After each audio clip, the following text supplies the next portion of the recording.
Picking up where we left off and talking about the model of the mind, we are now going to be moving on to the next section or segments of our model of the mind. Our next stage in the process is working or short-term memory. Sensory information, we pay attention to that sensory information. Then we move into working or short-term memory. Now, working or short-term memory, they fill roughly the same placeholder in the process of the model of the mind. They technically represent two different times at which we're using information. Short-term memory is when we get information for the first time, and working memory is when we pull that information out of our long-term memory stores and utilize that. Either way, whether you've just pulled that information out of long-term or if it's novel information, these principles are the same. The function of this space and time in the model of the mind is conscious processing.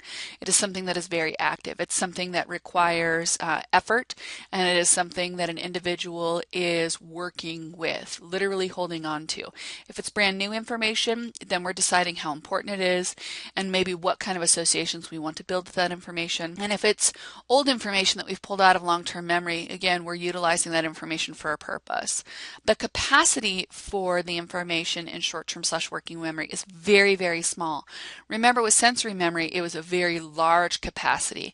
Well, this is our smallest capacity in our model of the mind, and it is just 7 plus or minus 2 items. I think it's very convenient that our phone numbers prior to adding the area code were just 7 digits, because we can generally hold that much information in our memory stores and feel like we can adequately produce outcomes. The duration is very short. That's why it has to have a process of what we call maintenance and rehearsal.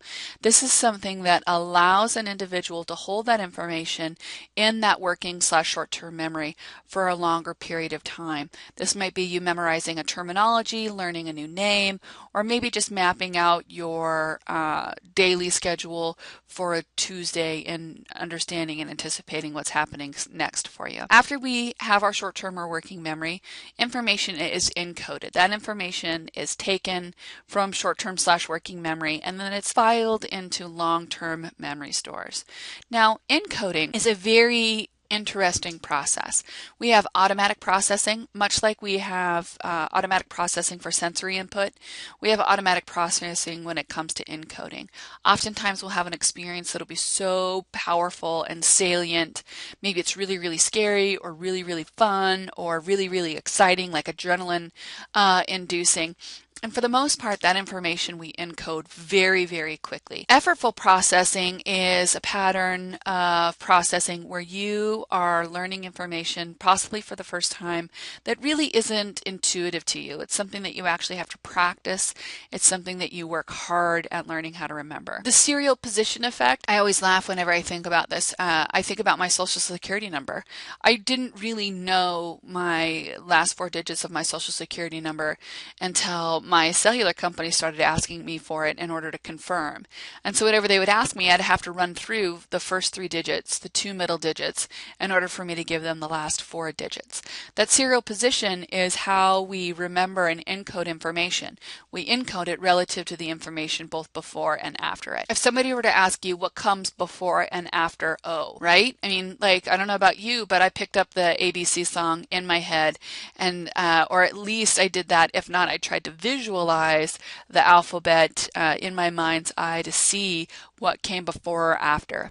Oftentimes we learn information and we memorize that information and we encode that information based upon its order. Now, we encode meaning, and meaning, everything that we do has some sort of meaning. Similar to our sensory input, most meaning is visual or acoustic. Again, if an individual has challenges either visually or acoustically, they are going to have that other sensory system is going to be more bolstered. It's going to have a greater degree of sensitivity, but we encode the meaning of things. Next is organizing information, chunking and hierarchies. Chunking is when we divide information up into small, more manageable pieces. For example, returning to the Social Security number. You could remember it as one long list of digits, that is 9 digits long.